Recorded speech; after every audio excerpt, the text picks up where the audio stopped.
everybody. I hope you can hear me. Welcome to True Talks with Project Managers, brought to you by the PMI Southern Maryland chapter.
Thank you, everybody, for joining us tonight. We are very excited with our very first True Talks for Project Managers. My name is Marina Prasik.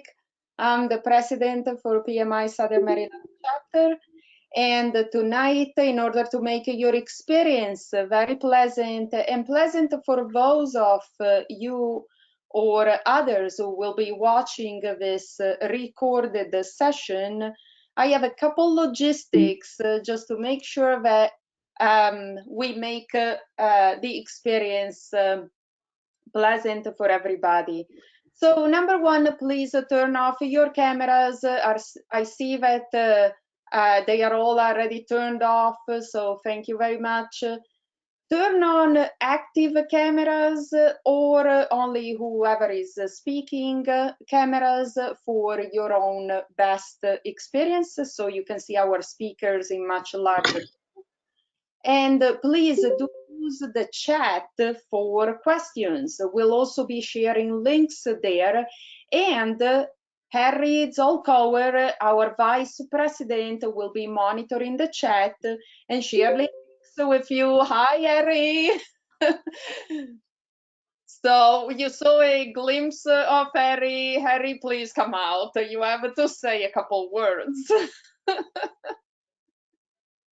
You're on mute, Harry. We can't hear you. Thanks for coming, everybody. Hey, I heard Jimmy Kimmel was going to be on the show. I paid $10. Is he going to be on? Well, thank you, Harry. Hi. You really light up the show. So after the show, you will receive 1 PDU for attending tonight's show. You'll also be able to learn more from our guests, about our guests, about from links and information that we'll be sharing tonight. And also, please take the survey after our show, because we really need your feedback. This is our first talk show, so we do appreciate your feedback. And now, without further ado, I need to bring to you our host for tonight. He is the host of the long time running PM Point of View. He has been a long time member of the PMI DC chapter and former chair for the DC chapter. And he was also a founding member of the PM Day of Service. So please, let's welcome Kendall Lott. How do? Am I there? Hello, Kendall. Hey, Marina, how you doing? Yes, I do. How are you? It's always a bandwidth issue, isn't it? Always the stuff outside of us, but I'm doing well. You good? Yes, I'm great. And so now I can log off and leave it up to you, right? Oh, not just yet. Oh, no. I have a question for you here. So we've got people coming in from the chapter, and I've had the opportunity to present here at the chapter a few times, but just to cue us up on the chapter some. How big is the chapter now? Oh, well, we are at about 900 members. We're shooting 1,000, I hope. You think you'll close up 1,000 here? I hope we'll close up 1,000 this year. So I think we just had a requirement for us to be good enough that the audience will be able to tell their friends to join and keep going and growing and growing. But it's great to see you taking over here. So how long have you just started your term this year, but how long have you been with the chapter? Oh, almost 5 years. I Okay, just started in January as my my presidency. They said it was an easy role, so I was like, sure. How does it feel so far? It's been a month in, not even a month yet. Does it feel like a month or like 11 months already? Only a month? I thought that we were already through about 11. So is the pay good? Oh, it's excellent. Very rewarding. Can't complain. So one last thing, what made you come up with this True Talks? I mean, I think this is something unusual, and we've pitched it as such, and I was surprised by it when you guys reached out to me. So what was the background that caused you to come up with it? What's going on here? Well, you know, I have to give blame and credit to Harry for this. The guy who just showed up, you know, for a minute. And yes, that's the guy. Thanks for the credit. Yes. Well, you know, we were thinking we needed to spice things up. We needed to make this entire virtual world more engaging. We are tired of PowerPoints and we are tired of just watching at the screen for 8 hours. And we want to learn from more people. The beauty about the virtual world is that it allows us to reach out to more people. So why not put the project managers with other disciplines together and see what we have in common and we build upon a common ground. And so, Kendall, we came to you, PM point of view, so take it and lead us into this adventure. Yeah, well, you set up some interesting guests for us tonight in talking about adventure. I was reading the bio of our first guest that we're going to be bringing up here, and I found out that she actually runs, you talked about sharing experts and PMs, and we have an expert with us here today, folks. When I was reading her bio, I found out that she runs a blog on Psychology Today, and that made me jump because for me, my dad's a psychologist, and my mom taught psychology for years and years and years. So I spent a lot of time on the couch as a kid. But besides that, the two magazines I read were Mad Magazine and Psychology Today. So to get to talk to someone who gets to work with that organization is pretty impressive. We're talking about somebody who's at the summit of the profession in a lot of ways. So just to see what we got here. Mad Magazine. We've got Distorted Intellectual Growth. I don't know what's going on for me, but I ended up a PM. I'm on mute. Are you? No, it's okay. You turn it up. Somebody is not on mute. But one of the things that happened for me was that I got a chance to see how this would all play out. So tonight we're going to get straight because she's going to be able to explain to us what we need to do. And we're going to get all fixed up here. So with that, I'm getting ready to bring her up. We have with us tonight Dr. Amy Cooper Hakeem, who is a speaker, author, and executive consultant, she says. And she's been doing this for almost 20 years. And I'm surprised that it's even been that long when you see her. but she's been around this a lot, and she's an industrial organizational psychologist. So that's IO in the biz, if you ever see that on someone's thing. And she works a lot as a workplace expert. So workplace is what we're talking. Okay, so now we know where we are, right? Her level of expertise, as I said, is very high, being able to work with all sorts of people in this space. And we're here because she's talking about our main title tonight, right? Working with difficult people. So that's, I said author, right? She's the author of the book, Working with Difficult People. So fun fact, she tells me it's #1 on Amazon, or was #1 on Amazon. And you're thinking, did I miss that? In the category business etiquette books. So who knew that PMs needed some teaching in business etiquette? And then I paused when I thought about that and said, yeah, actually they do. This is a good plan, right? So when I was reading it though, I did read the book. I've actually read it twice. I wasn't thinking etiquette. I was thinking, oh, I know these people she's flagging. And then I thought, oh Lord, I am these people she's flagging, or at least some of them. So with that, ladies and gentlemen, project managers and program managers, I bring you the good doctor in the house, Dr. Hakeem. Dr. Hakeem, welcome. Come up. There she is. Hello. 20 years. You're not in this field 20 years. It takes 20 years to write a blog, much less a book. Oh, so I was looking at it. How are you doing tonight? Doing great, thank you. Thank you so much for having me. Yeah, it's been a lot of fun trying to figure this out, hasn't it? Yeah, I like the lighting. The lighting is working for me. I like that. Thank you, thank you. I was laughing when I was reading through your bio because, and we'll get started here, but again, I didn't think of it as an etiquette problem. I thought, how does she know? Oh, etiquette. Well, that's interesting.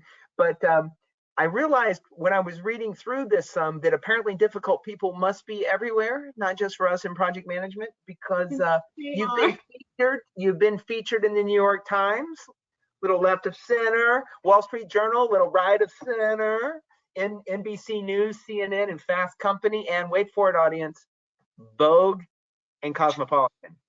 So I did not know that Cosmopolitan dealt with business at all. The Cosmo magazine, it's basically filled with other stuff and one page of business etiquette.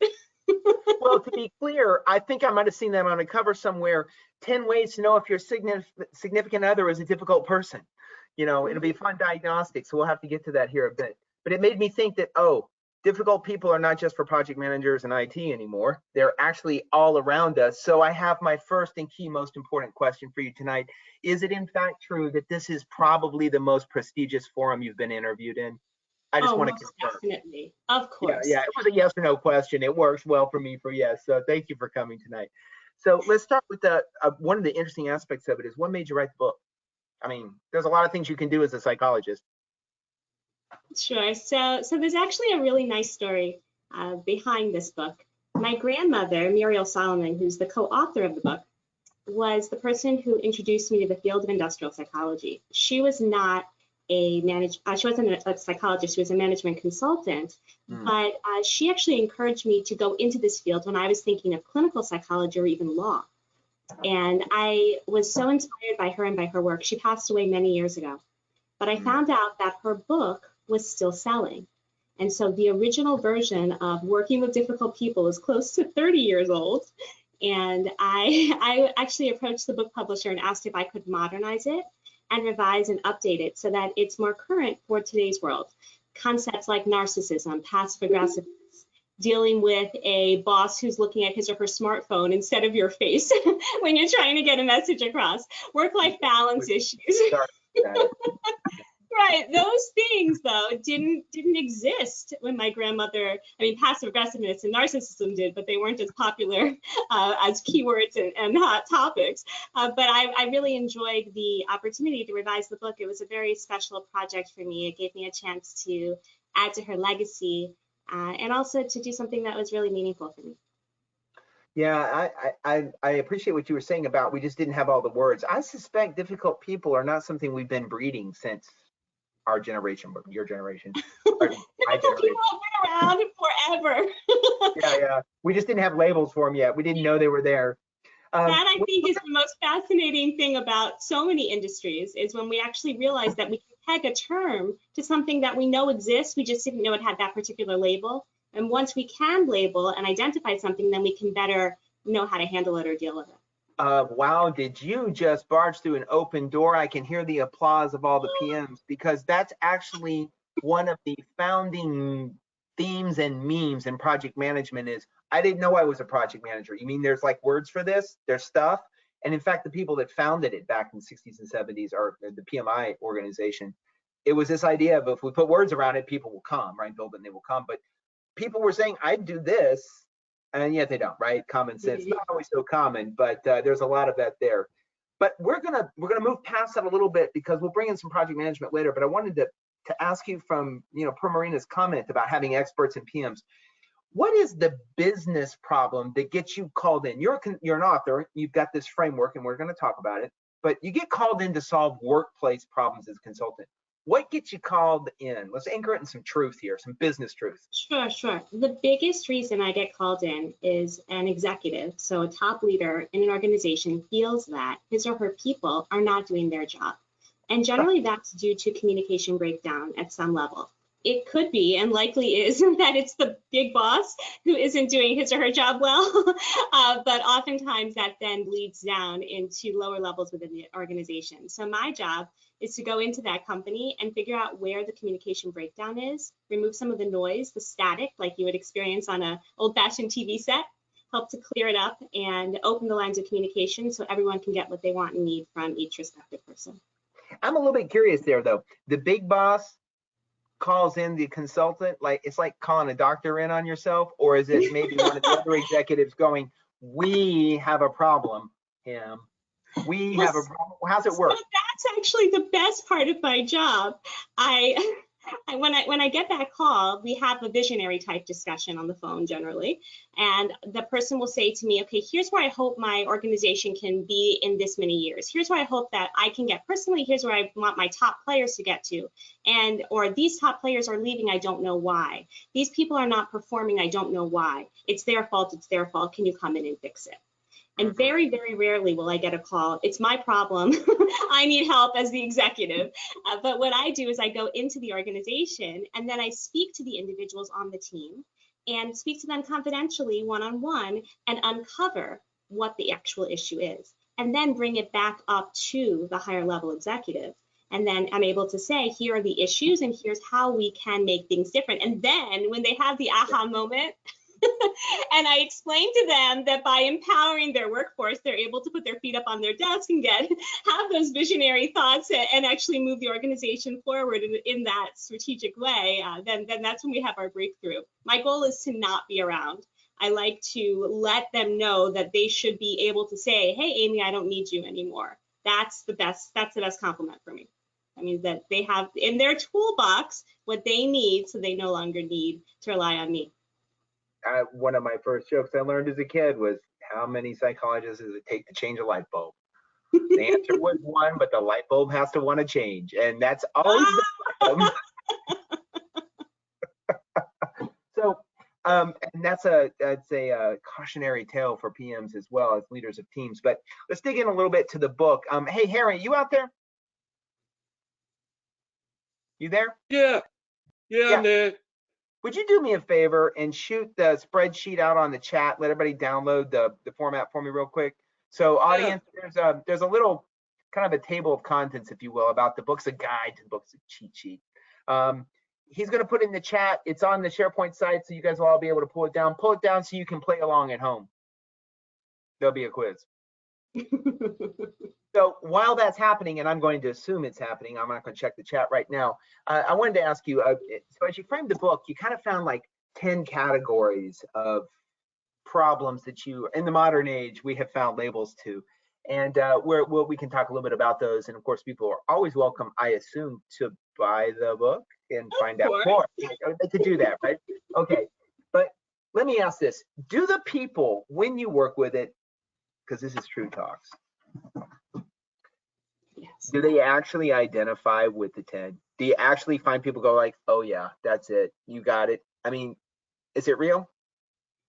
So I think you can actually identify with more than one part. And it was interesting, Kendall, when you were saying that you you could see yourself in some of these. We all should. If we're really truly practicing arts of self-reflection, then we should be able to say, you know what, hey, I may come across this way. The book is truly intended as a guidebook for those who are dealing with difficult people, whether that be a boss or a colleague or a subordinate or a neighbor. You can actually pull the book out and easily find through that index and through the table of contents how that person might most likely fit, and then see if it works, and then develop a particular strategy to help.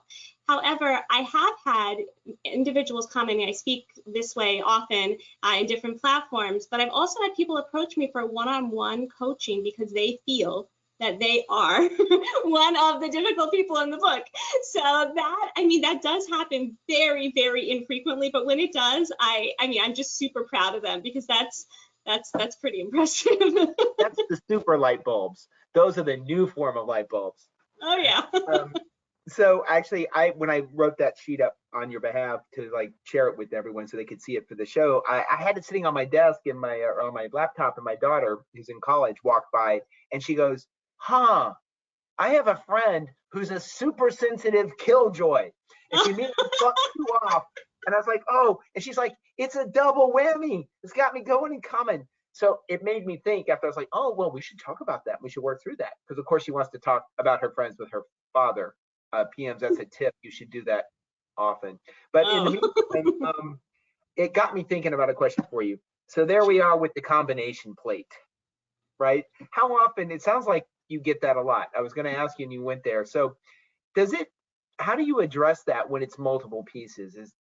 How do you help a team work through that when the real issue is there's multiple parts going on through the team? Right. So we have to take common sense. So I think when I was in grad school and learning all about different types of people and workplace relationships and putting those labels and theories and associations with different things that were truly common sense related, that's what this book is. This book is chock full of basic strategies. And so we need to pull even further back, even higher up, not even look at the particular levels. We do need to recognize that when you have a difficult relationship, you have to see who that person is in relation to you.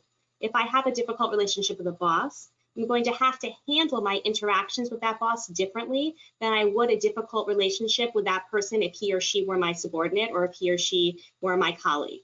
And so recognizing that is incredibly important. But so we do have to know that way we know what we have to get from that person and they from us in order to be successful in that workplace relationship. But beyond that, there are a couple of key points that I think apply regardless of the person and the relationship. So one thing that I like to emphasize is the importance of distinguishing between friends and what I like to dub friendlies. So if I were to ask this group of people, how many of you have friends in the workplace? Many would raise their hand, right? Oh, yeah, we've got so many friends. We don't. I mean, I hope that, even in a very large organization, you may have a couple of people who truly have your back. People you'd want to grab a drink with on the weekend or have over for a family barbecue. People you'd want to interact with regardless of whether you're within that organization anymore or even in that industry anymore. But those people are few and far between. Those are going to be your friends, the people who will do anything for you and perhaps even lose their job to stand up for you. That doesn't happen so often, right? So then if we say, okay, I don't know if I could call most of the people that with that definition a friend. So then they likely fall where I like to dub a friendly. So we have tons of friendlies in the workplace, people we want to be friendly with, people we want to be courteous to, people we want to have a professional ongoing interaction, people we hold the door for, people we hope would respond to us in an emailed interaction. But people who likely wouldn't have our back and people we may not need to interact with after we leave the industry or organization. So if they fall into that friendly category, then at that point, what we then need to say is, okay, I can more easily take emotion out of the equation. So the hardest thing to do in any workplace relationship is take emotion out. When we're dealing with a friend, when we're dealing with a loved one, and they have an issue or they are upsetting us, we take it personally. We have an emotional reaction. But if we can take that away by recognizing this person doesn't care about me in that way, and I don't care about him or her in that way, to be honest, doesn't mean I'm not going to be kind, but they're not my friend, they're not my loved one. I don't need to be emotionally attached to that relationship. So once we can take the emotional component out, what happens is we're able to be much more pragmatic and strategic and tactical. And we can then say, what is it that I need from this person and what does he or she need from me? So when we can do that, then we can help to have a more direct relationship and also call people out when we need to and recognize, you know what, this may not be worth it. This is my ego. I'm going to check my ego at the door because it's not going to help me with my end goal.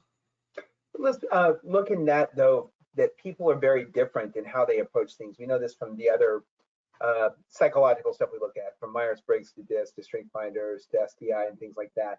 The fact may be, or is it presented as, some people are more pragmatic generally, and others may be higher on social interaction.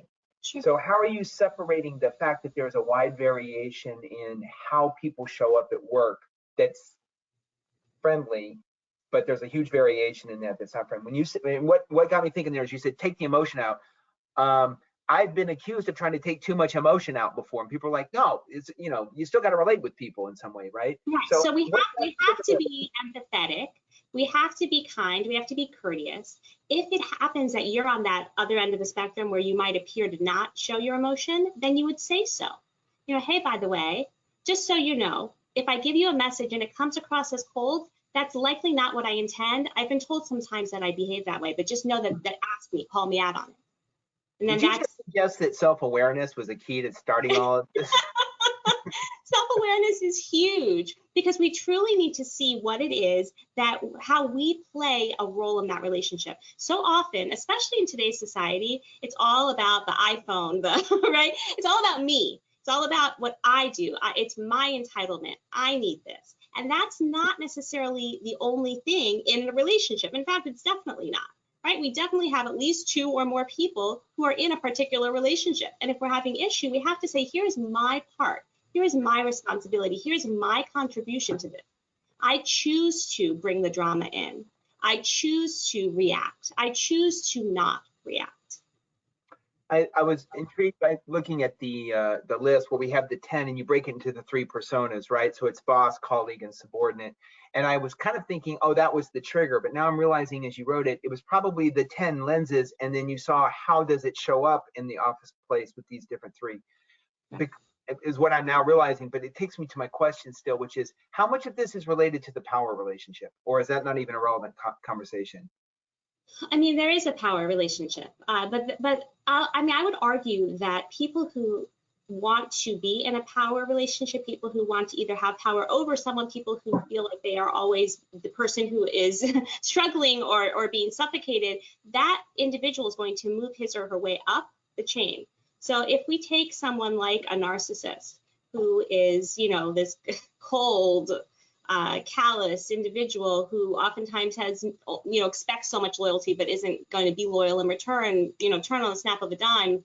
That person was likely a narcissist on the schoolyard. You know, even that bullyish behavior worked its way all the way up the chain. So we do need to recognize that, you know, there are power issues. There are people who are power hungry. There are people who struggle to gain power.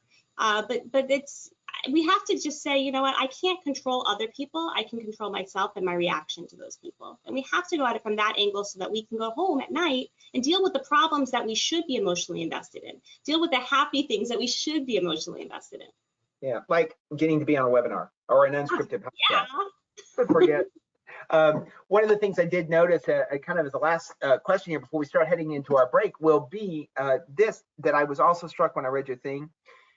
I was thinking of it in the 3 different lenses as well, right? As I go through those lenses. And I was struck that in many cases, everyone should know here's how the book's laid out. You've got your 10 areas and you got your 3 different kinds of people, but she does something really, I found it really, really interesting. It's so modularized in this sense. It says, so when you confront the situation and they describe the type of people you might be dealing with, the general category, it says, what are you thinking? And then it's, what are they thinking? And I was stunned when I read the "What Are They Thinking?" is that generally they have no idea that they're reflecting that behavior, right? In fact, I picked on one called the brain pickers, where someone steals your ideas, basically, right? And you're thinking like, wow, I offered that to her and then she showed it off to the boss and that happened. And you have them saying like, wow, that was really cool. The boss liked it a lot. I'm going to make sure it goes in my performance review. They're not thinking, ha, ha, ha, ha, ha, I stole something, right? So all of this took me to, so guys, read the book. There's that.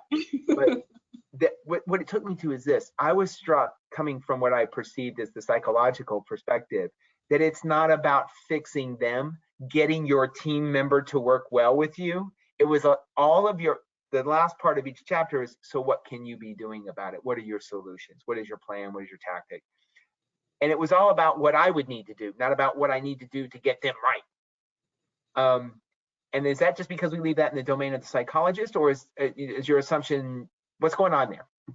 Well, I wanted to think about how to get the narcissist to get, or oh, to get the brain picker to stop being a brain picker. Don't steal my ideas. You're not helping us with that. So what's going on there? The reality is that we do need to take ownership. At the end of the day, it's our responsibility to make sure that we behave as adults. And when we recognize that we have to behave in a professional manner, and ultimately by having a negative or caustic interaction with someone, it's not going to benefit us. It might help our ego for a moment, but in general, it's not an effective way. We have to recognize that even that narcissist likely has his or her own issues that have nothing to do with work.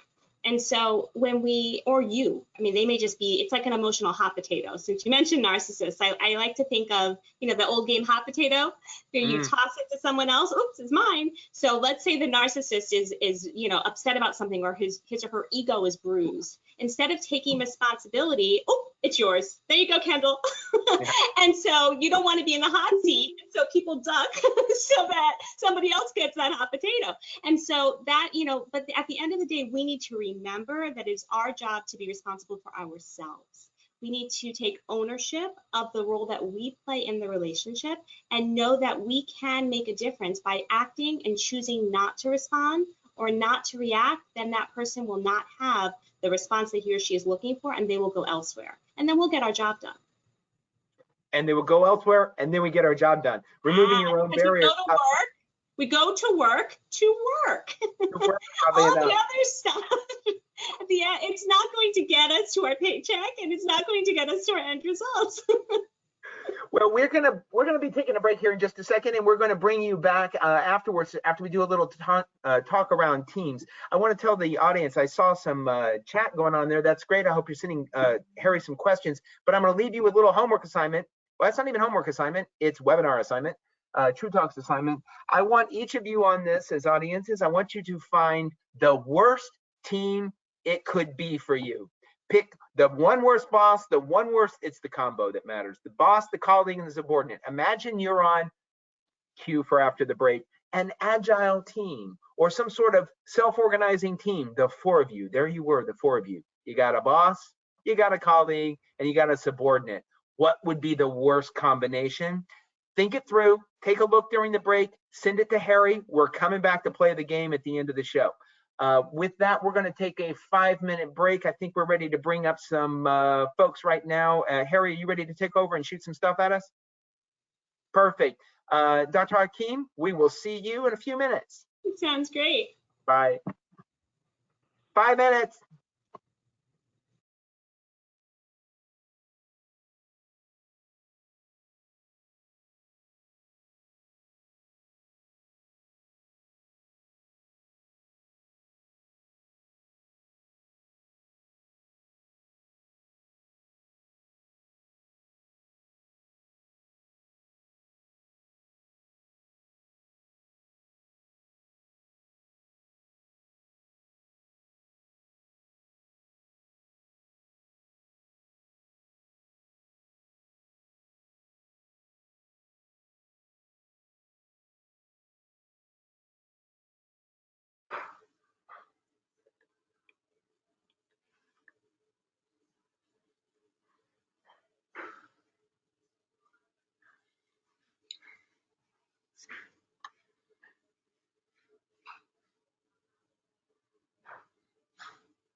Today's modern workplace is demanding and rapidly changing. We offer a variety of education options specifically for working professionals to help you be more successful. Our annual 2-day Project Management Symposium features 55 of your peers presenting on topics that will stretch your mind and improve your effectiveness. Did you get a new role or get assigned to a new project? If so, our self-paced online certificates can help you with education that is on demand, anytime, anywhere. In-demand topics include Agile, leadership, communications, and product management. Come visit us at the Project Management Center of Excellence.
And we're coming back. Harry, can you give me a thumbs up? Is Harry out there? Harry? Harry's not back. I don't see Harry. Trying to chat with Kathleen's Harry. left. Yep. Oh, I'm back. Here is Harry. Oh, there we go. Well, I've got you. I just wanted to make sure we were all back. Great. So here we are for the second part of our show, and we'll get on with it here. You can see there is Alan up on our screen there with us. And thank you for showing up here, Alan, today. Alan and I go back. This is a colleague of ours who's going to speak to us on the true part from the PM side of the house. 25 years of experience managing projects in Fortune 100 companies. He's no stranger to PMI. If you've been around PMI at all, he's been a lot of PMI chapter events. He's sponsoring, he's running around all sorts of symposium every time I show up. He's often a keynote speaker at PMI chapter meetings. Tonight, he doesn't get to be a keynote. He gets to squeeze in his 6 minutes of fame. And usually he's talking on agile topics, which is inherently interesting when dealing with conflict. Alan, welcome. Welcome. It's good to see you again, Kendall. It's good to see you again, too. I think the last time we saw each other was actually at a symposium around one of the sponsorship desks. So it's good to. I was actually at the University of Maryland symposium 2 years ago, and then I did a podcast with you.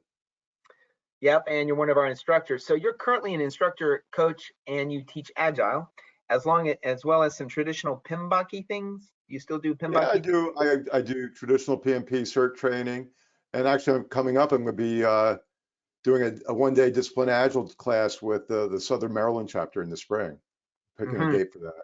Well, now we have some guide for some discipline around unruly people.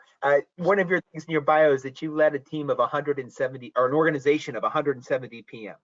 So here's the question we're all dying to hear. Were any of them difficult people? Oh, no, not a one of them. They were all the best people in the entire world to work with. And even more so, all of the development managers and directors that we worked with. I didn't have a problem at all. It was wonderful. So there's some sort of underlying psychology that makes some of this hard. When you observed that, you probably didn't have this book to walk you through the structure of it, but what were the types of things that you saw bubble up the most when you're looking at it as a team of teams or a large organization like that of a bunch of PMs? What tendency did you typically see? You know, so PMs are interesting people. You know, PMs are being one. You know, we're really big individualists. And so I had that huge team in a large enterprise, large financial services company. And one of the things we were trying to do is get consistent in how we were executing projects, because things would come up. I had 150 PMs. I had over 300 solutions to every problem. So, you know, so one of the things I did is like, how do I really begin to get these people to work together as a community rather than a set of individuals or their little tribes of, you know, 4 or 5, 10 people. And well, what did you typically find is the biggest stressor though? Was it about people typically holding back information, more on what they were trying to get done themselves, or more about how they were pushing accountability to other people? How would you express the biggest type of thing you see in a PM orientation? So, you know, it was really interesting, you know, when Dr. Hakeem was talking, it's like one of the things, and maybe I was just, you know, projecting, was, you know, the issues that we had were with our development managers and my peers that were the development directors. And some of that was really around clarity around expectations. You know, one of the big things that I ran into when I first started is, you know, I went around and I met all the development directors that I was supporting. They're like, Alan, your PMs stink. I'm like, what do you mean they stink? It's like, we're not happy with the PMs except for this person and that person. We're the people that were supporting them. And then I talked to my folks and they're like, yeah, we're supporting like 4, 5, 6 projects and we're cut so thin. So one of the things I did there is I said, okay, next year, when you guys get your next pot of money for next year, people can only manage 2 projects. And if it's a big strategic initiative, 1 project. And I started collecting metrics. We actually started doing a 360 survey where we had the PMs rate themselves, their managers, people from their project teams. And we picked 10 things that were, you know, key metrics around project management performance. And over 2 years, we would run the survey every 6 months. We'd share the results. And all of a sudden, people were much happier. And I think the fact that people were getting feedback, they were able to sort of validate or invalidate the perceptions they had of themselves, and that our customers had an opportunity to provide voice to their feelings, I think made a huge difference in the organization. So it drove some of that awareness that we talked about earlier in the segment. Yeah. That's what it sounds like. So I've got you in an agile state of mind, thinking about an agile team as you work with that, less the big organization, but these small teams. I just left the group trying to talk about what their 3 worst members of team might be for them. But when you're looking at self-organizing teams, how do you see some of the lessons that we were already hearing about, or some of that ways of looking at teams in conflict play out, where it's not strictly, you know, somebody kind of has the right to say we're going to go a certain way and somebody else is trying to climb the ladder with them? When we're in a self-organized, roughly all collegial team-ish, How do you see this playing out, and how has that changed what you've seen in conflict? So it's really interesting. It really takes a lot for us to change. You know, most of us have been working in traditional organizations, traditional management practices for our entire lives. And for us to sort of step out of that and really, empower others if we've been in a leadership role is tough. Or if it's about trust. Like I was teaching a class today, and it was a product ownership class. And one of the people in the class said, so as the product owner, do I need to test everything, or can I just, trust the testers? And I said, if you can't trust them on an agile team, you've got some serious issues. And so, really changing some of those dynamics so that we're working as a team, that we trust each other, that we're not worried about someone, stabbing us in the back or tripping us up. Those are some of the big things that we need to deal with. And when I'm coaching agile teams or coaching organizations, people are like, what should we do with the process? And when I'm observing them, most of the problems they have are around the group dynamics. Mm-hmm. I was thinking that one of the things about working with difficult people in and of itself that makes it stressful is the issue of underlying trust and reliance. So it's one thing to say, I don't care to work with that person. It infuriates me, it annoys me, it makes me sad, it makes me afraid, whatever. But the idea that you can't trust or can't rely on becomes probably an outcome that is probably the most dangerous for a team, unless they just like to spend time gossiping or arguing with each other. Yeah, which I assume is not happening. So I would say trust is a major issue, right? Is where you were going with that.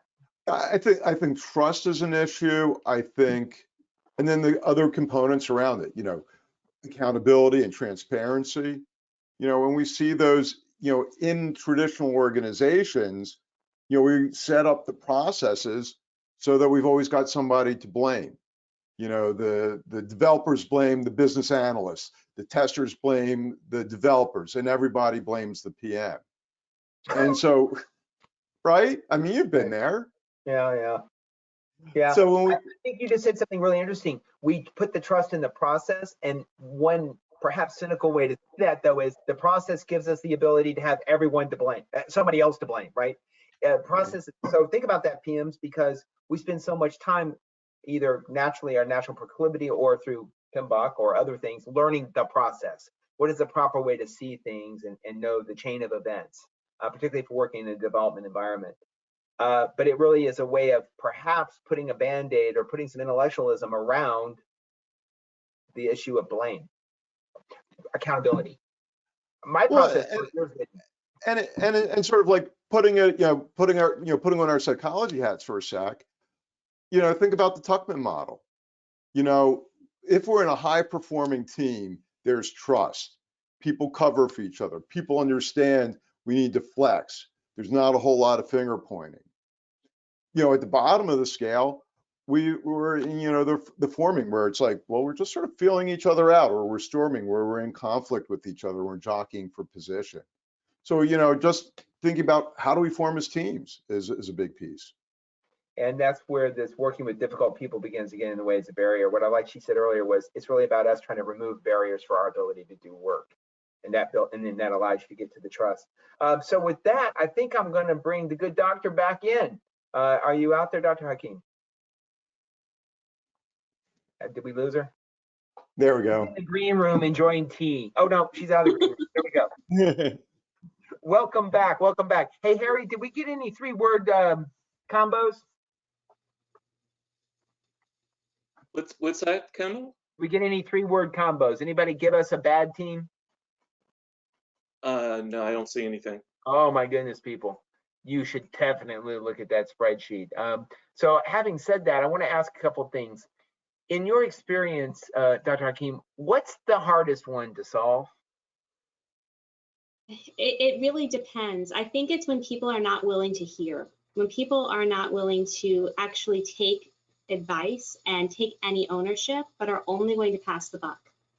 You know, the Adam and Eve. That's the first story of passing the buck, right? And so if we cannot take any ownership, and we cannot say I am responsible for anything in this relationship, then it's not going to go anywhere. We're not going to build that trust that Alan was talking about. We're not going to be able to have the accountability. And so if we can't do that, then it's almost pointless. Oh man, with that, I'm going to duck that one and let Alan jump in on that one real quick. How does that affect the pass the buck thing? Is that what you're observing as a PM? I mean, yeah. I mean, we see it. We still see it, even on teams that are beginning to become agile. We see it. It's like breaking down those barriers. I mean, when we talk about our team of generalizing specialists, and someone's like, well, I'm a developer, I don't test, or the product owner or the customer, it's endemic. And getting people to really move beyond that and creating an environment, I think, where punishment is not part of the equation, either explicit or implicit, is a really key component to creating that trusting environment. We have a few submissions coming in here. Harry, you want to read one of those? What somebody has developed a team design that is horrible on trust. What is it? Okay, the first one is iceberg intimidator quitter. Iceberg intimidator quitter. So the iceberg is the boss. Is that how it works? I have to pull up my sheet here. I got to go find an iceberg intimidator and quitter. What do you think about icebergs? Let's talk about that first. So, Alan, you're going to listen to see if you've ever met this person. Go ahead. Iceberg. Where's an iceberg? Well, so if somebody, am I speaking? I didn't hear you. Yeah. It looks like you're a communicative person, a boss who won't tell you anything is what I'm hearing. Well, so if we are on our own, and we won't share any information, and we won't allow for anyone to be anywhere else, it's just me, I'm this stoic individual, it doesn't go very far. And then we're in these silos, right? Silos are not good, they are not healthy. And it ends up that boss isn't going to be getting what he or she needs from the team. So really, really poor.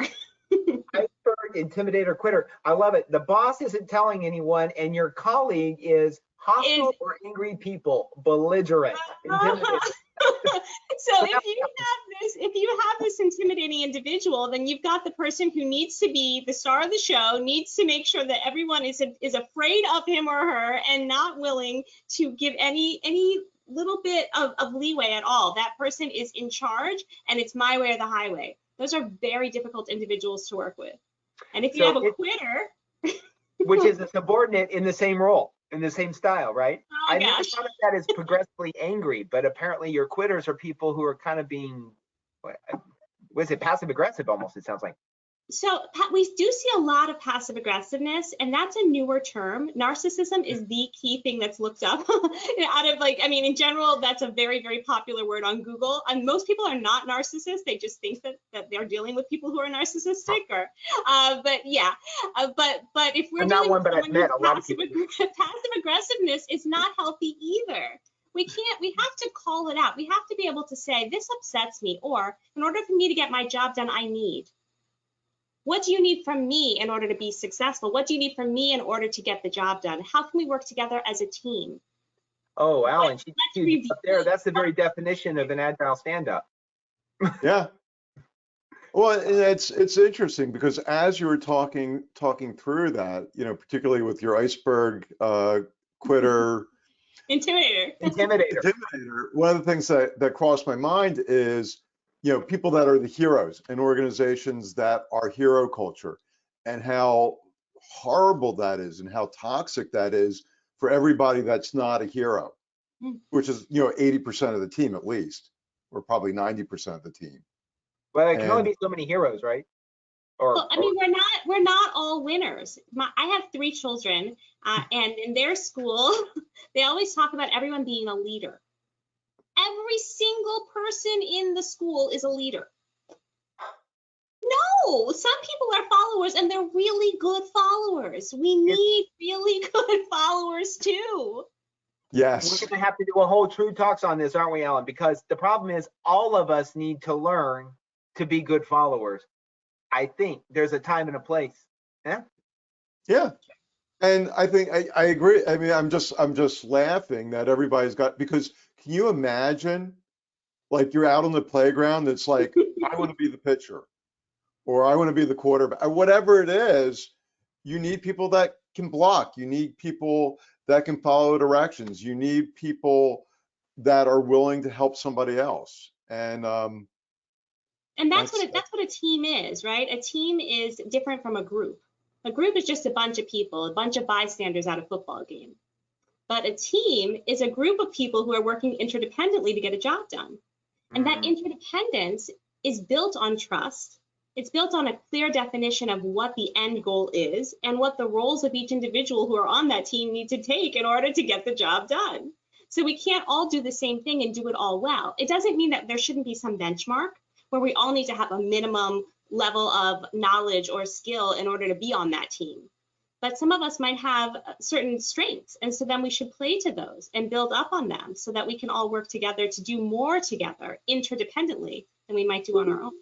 And we're back. and I want to bring up, wrap something that you said earlier, which is checking our egos at the door. Even when we're working as a team, you know, it's about the team. It's not about me looking like I'm the best player on the team, or or me putting you down because I'm better than you. We're about to need to end here, but I want to play on that because what you two just said, there's an interesting question that came out, one of the first questions actually that came out in the comments. So I do want to take 1 minute to get around this one, which is it a function of our culture that sets up this either lack of accountability or this need to be the hero, the need to be the leader? You just described your children are being trained in it. You know, it's good to be a leader. Someone asked, is this a cultural phenomenon, essentially, right? I don't know what your experience is interculturally or with other countries or groups like that. Quick thought, hot take, Dr. Hakeem. Culturally bound? Not. It is. It is. I mean, I think it's human nature in general, but I think that the culture and the current culture that we have, we're in this fast food environment where everything is like this. And because of that, I think that we have flavors of the month, flavors of the week. You know, we have these hot topics, we have these buzzwords. And so I think what happens is people don't take accountability and hold themselves responsible. They're just quickly able to say, oh, I'm going to pass it here because it's going to be forgotten anyway. We're going to move on to the next thing. And then they build that up. And I think that me culture, it's not going anywhere. And there's no I in team, you know. Right. So this is a function of our culture more is what you're thinking there in some part. Ellen, what's your take on that? Do you observe this to Barry? I tend to agree. And, you know, having come from the role of leading large teams, I think that the managers and the leaders have the ability to affect the culture in the organization that they manage. And I think that that's really one of the critical things we have is what kind of culture do we want to create for our teams? And that's one of those things that we can affect.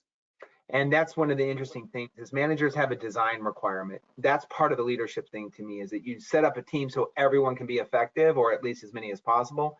And that's, of course, when we run into difficult people. And I really wanted to talk about the next part of that, which is under stress. Good news is that's what's coming up next month is working under stress, basically stressful, managing stress in stressful times. We didn't even get to talk pandemic. We haven't even touched the pandemic problem yet. So thank you guys both for your time tonight. And then we're going to have to get ready to shut down here. But I wanted to ask, what do you have coming up next, Dr. Hakeem? Got a book in the works, got a speaking tour coming up. Well, no speaking tours right now due to the pandemic, but I am working on a book about work-life balance. And so that's actually another favorite topic of mine. I think that we all struggle with that. So I'm hoping to get that out soon. And you can find me on psychologytoday.com and also, you know, in various publications. So that's been my stuff I've been working on right now. I heard hints and allegations of that in your earlier comments when you said it's about making sure we do work at work and coming home to do the happy things. So there is something about it. You're leaking that in there already. I see it already. We've been cued to accept it. By the way, everyone in the audience, her book, link to her book on Amazon, which is a very good book. You can get it on both Kendall and on the hard copy. It's a great book, and it actually works as a nice handbook. You can look things up and just find the paragraph you need to go and ponder something is what I found. Alan, where will we see you next? What you got going on, man? Oh gosh, I'm really busy for the next half of the year. I'm doing a lot of teaching. I've got my monthly blogs. I'll be publishing my next blog over the weekend, keeping in touch, because I think it's something we really need to be doing more of. And as I mentioned earlier, I'm hoping, scheduling or working with the Southern Maryland chapter to do a one-day Discipline Agile class with them. And if you're interested, check out my website. And join my email, because I send out notes letting you know what's coming up for me, or friend me on LinkedIn as well. Tell them your website again. It's pmessentials.us. Projectmanagementessentials.us. Thank you both for playing along tonight and helping us get through this. Our first tour out over the water, and we didn't even hit an iceberg. So yeah, we're already doing better than some large projects, right? So with that, I'm going to take you guys off stage, and we're going to bring up Marina. Where's Marina? Is she out there somewhere? I saw her. Good evening, guys. Thank you. Thank you so much. Thank you, Amy. Thank you, Alan. Marina, tell us about next month, what you got going on, and what we need to do to walk us out and get ready for the next one. Yeah, I promised a very minimum PowerPoint, but just to help everybody visualize a little bit what we are talking about. So next, after this next month is coming on February 24th, we'll have a Managing Stress During Stressful Times. We have our book club also on February 25th. And as I mentioned earlier, please don't forget to take our survey. Check out more information about our guest tonight. You can check Alan's website at PM Essential and Dr. Hakim's book, Working with Difficult People. You can also receive this as a recorded session, so you will be able to re-watch the show. And we'll see you back on February 24th for Managing Stress During Stressful Time. We'll have some interesting speakers there again. Yeah, that is going to be interesting. And again, the same mix, right? Some professionals and maybe somebody can speak from a PM perspective, because it's about the true talks with project managers. Good night, everyone. That is correct. Thank you very much, Kendall, and have a good night, everybody.